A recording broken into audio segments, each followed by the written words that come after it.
Right now, you believe strength is about muscle, wealth, or influence. But those are decorations, not power. True strength is invisible. It's the unshakable will that makes kings unafraid to lose everything.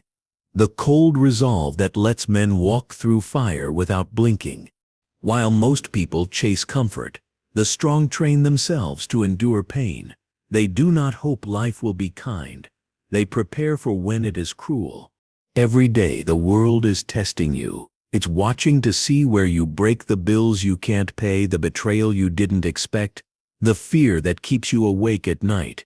Ordinary men run from these trials. Extraordinary men use them.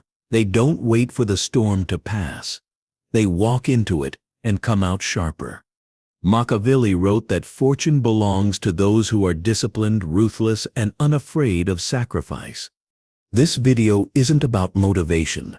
It isn't about being liked. It's about forging a will so unyielding that nothing, not pain, not fear, not failure, can bend it. If you want comfort, leave now. But if you want to become untouchable, if you want to become inhumanly strong, keep watching.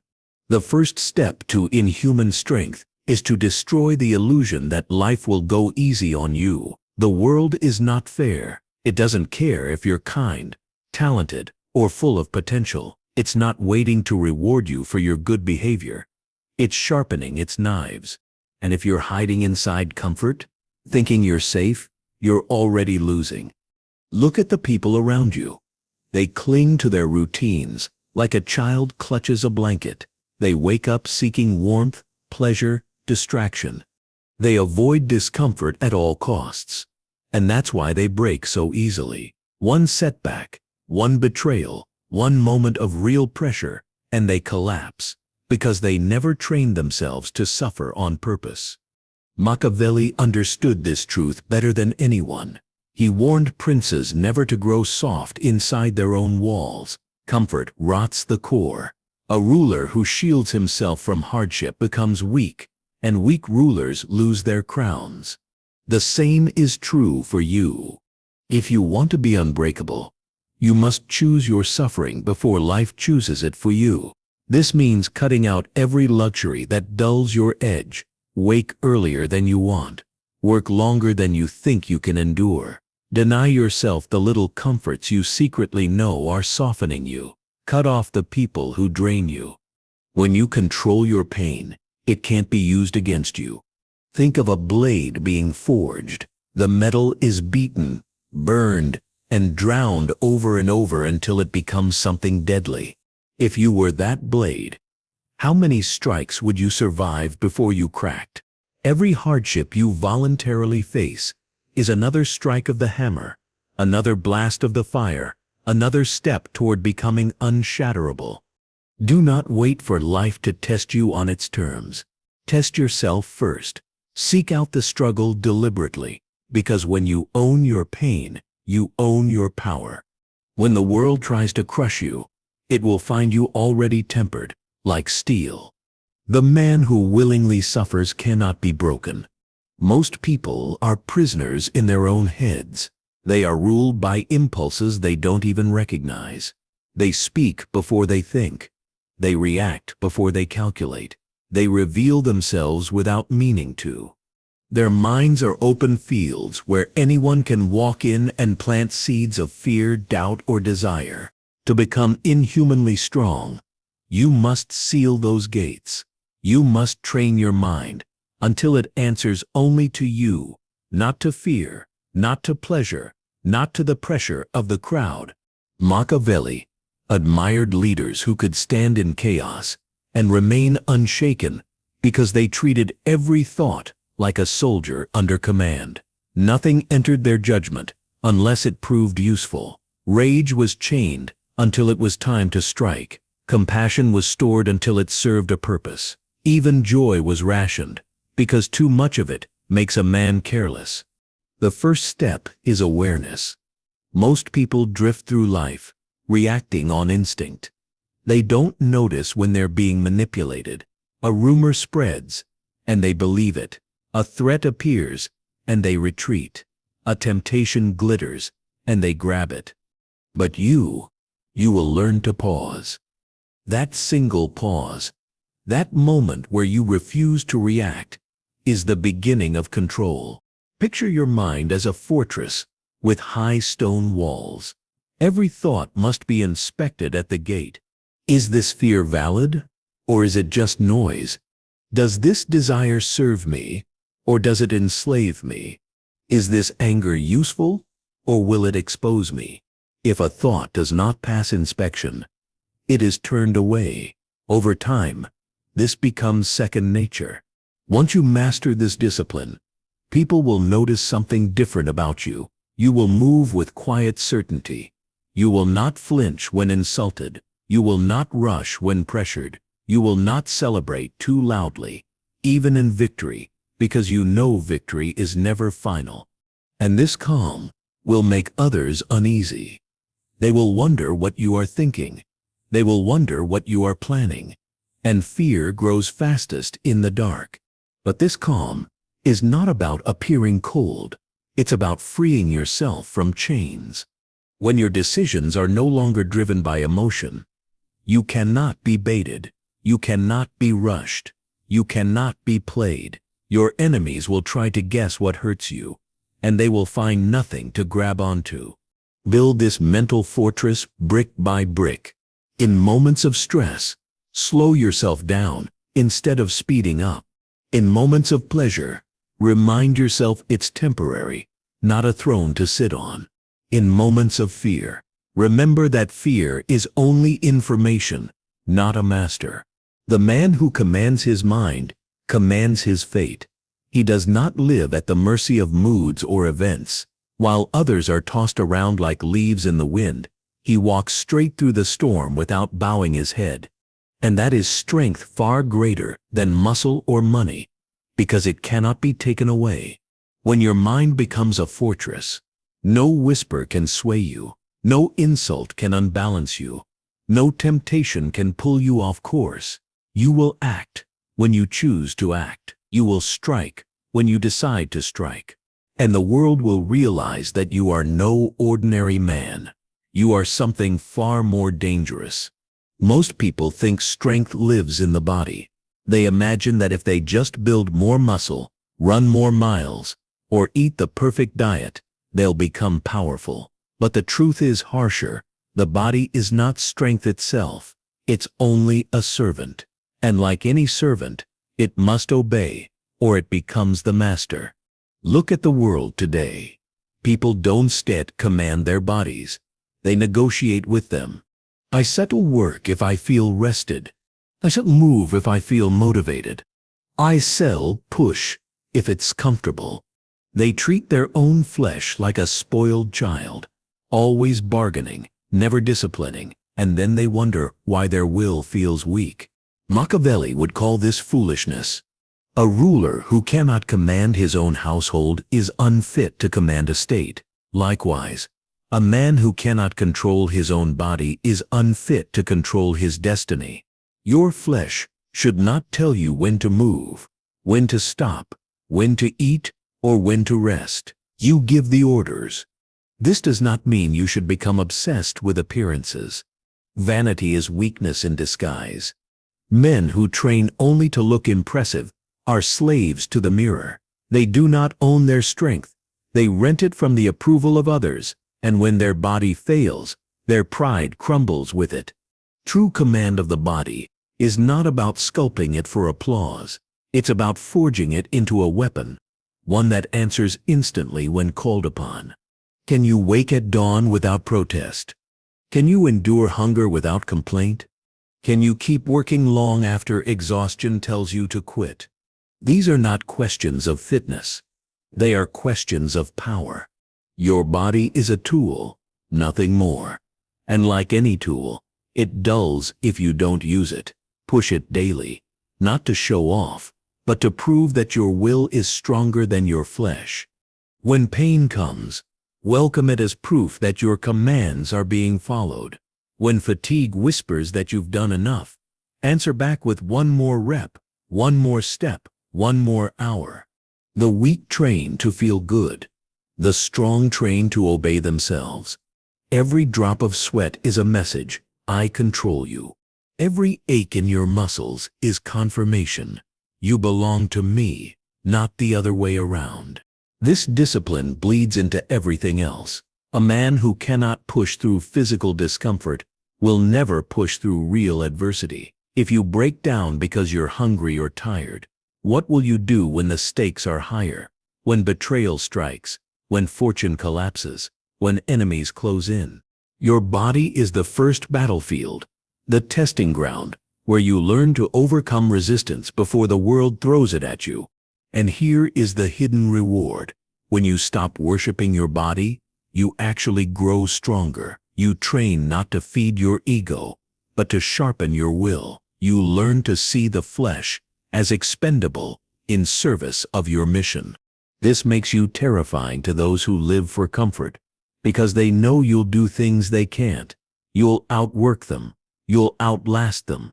You'll suffer more, and still keep moving. Machiavelli admired men who treated their lives as tools to be spent wisely, not treasures to be preserved at all costs. Treat your body the same way. Maintain it, sharpen it, discipline it, but never worship it. A servant who is worshipped becomes a tyrant, and a tyrant body makes for a weak soul. Command yourself completely. When you say move, you move.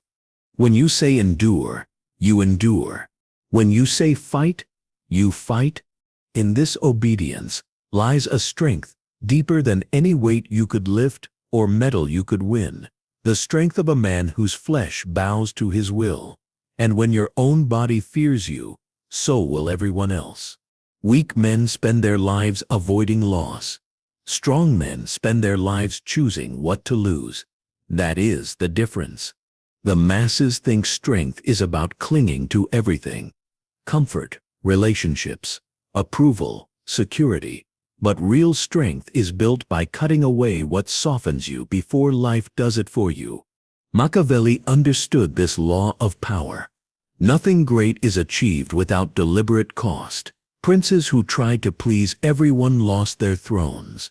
Generals who refused to leave soldiers behind lost wars. In the game of survival, sentimentality is a liability. The man who cannot let go is already enslaved by what he clings to. Look at how most people live. They hoard convenience like treasure, terrified of discomfort. They keep unworthy friends to avoid loneliness. They take easy jobs to avoid risk. They hold on to bad habits because giving them up would sting their pride.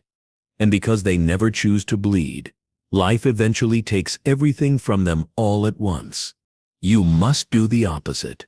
Treat sacrifice as a weapon you sharpen yourself. Decide what you will burn now, so you don't burn later. Give up pleasures that waste your edge. Cut off alliances that weaken you. Walk away from paths that lead nowhere, even if they are easy. Every sacrifice you make on your own terms is an investment, a deposit into your future strength. This is not about needless suffering. It's about discipline with purpose. Think of a commander discarding excess baggage before a battle. The march becomes lighter. The army moves faster. Sacrifice frees you from weight. It hardens you against fear of loss, because you've already trained to live without what others think is necessary. The more you voluntarily let go, the more dangerous you become. When others fear losing money, you've already learned to live lean. When others fear losing comfort, you've already slept on cold floors. When others fear losing friends, you've already walked alone. What can they use against you if you've already surrendered everything they would take? There's a reason Machiavelli praised rulers who placed survival above sentiment. He knew a prince willing to sacrifice his own comfort, even his own reputation, could not be cornered. Such men appear ruthless, but in truth, they are simply free from the fear of loss. Start small. Give up one indulgence every week. Not forever. Just long enough to prove you control it.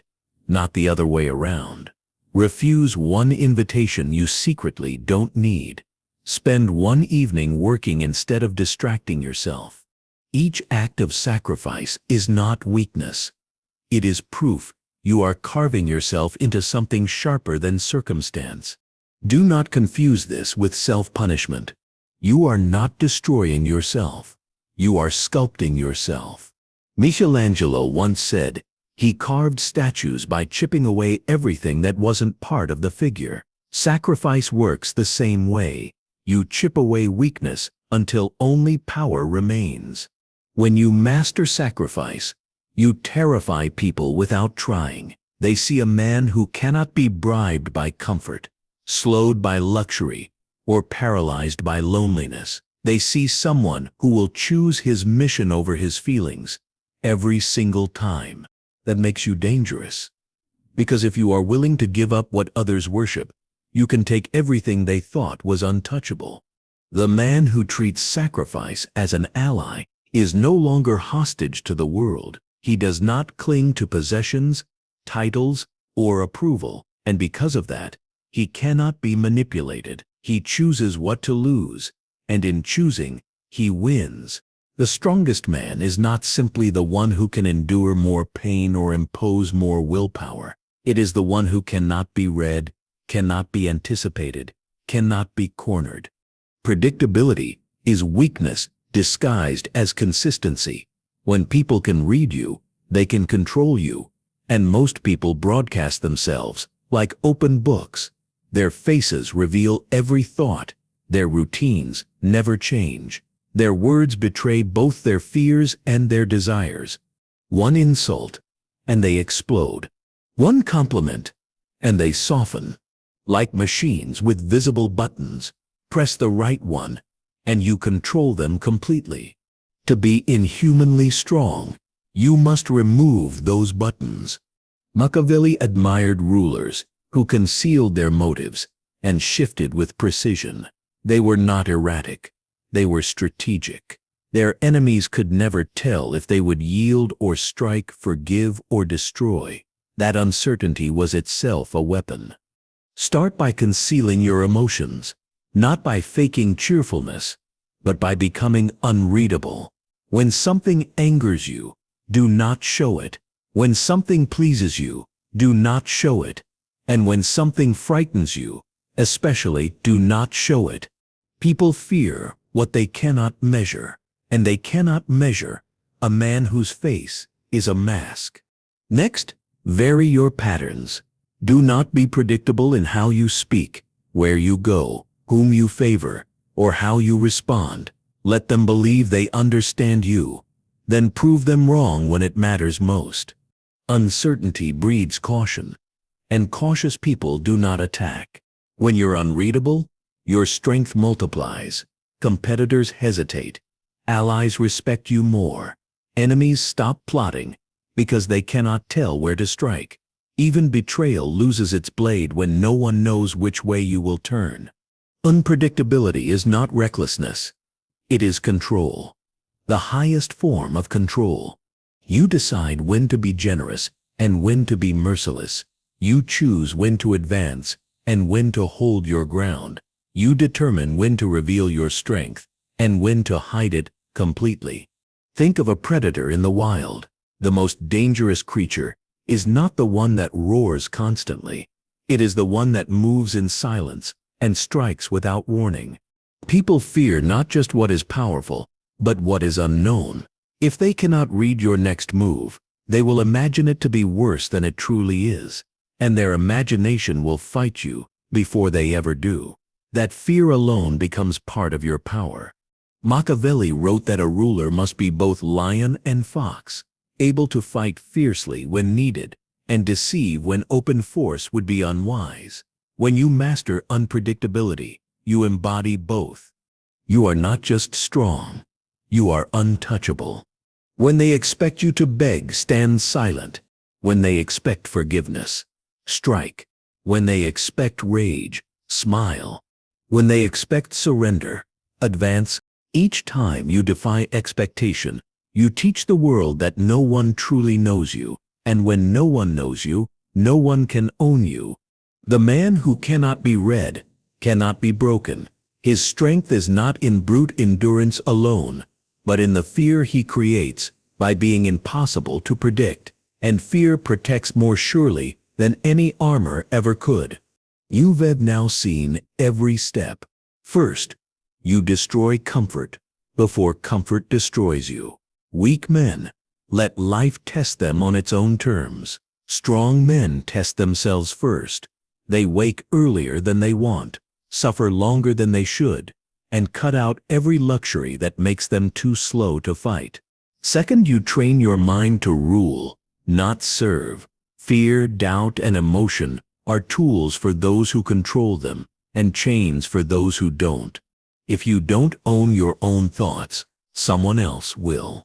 Third, you learn that your body is not a shrine to worship, it is a weapon to command. You do not train to look strong, you train to prove that your flesh obeys your will without question. Fourth, you learn that power is multiplied by mystery. When people cannot predict you, they cannot control you. When they cannot read you, they fear you. A man who is both lion and fox, as Machiavelli wrote, is impossible to corner. What does all this mean? It means real strength is not a single skill, a single workout, or a single mindset. It is a total transformation from the inside out. Your mind must be tempered. Your body must be disciplined. Your presence must be unreadable. Together, these turn you into something rare. A man no one dares to push, because he cannot be broken. He cannot be manipulated. He cannot be stopped. If you take these lessons seriously, you will no longer chase strength for applause. You will no longer measure yourself by what others say or think. You will become strong because you refuse to be anything else, and that kind of strength does not fade. So the question now is simple. Will you take the first step? Will you wake tomorrow and choose pain before it chooses you? Will you command your thoughts and your body instead of letting them command you? Will you stay mysterious enough to keep enemies guessing and allies respectful? Most people will watch this and nod along. Then they'll return to the same soft routines, the same empty comforts, the same predictable habits that have always kept them weak. But you are not most people. If you've stayed this long, you're already different. You already know the truth. Strength is not given, it is taken. And you take it by force, by forging yourself in fire, until nothing can bend you. The world is not getting easier, it's getting sharper, colder, more hostile. But that is your advantage. While others crumble, you will grow harder. While others pray to be rescued, you will already be unshakable. Temper yourself, become steel, and when life strikes, you will not break. You will cut straight through it.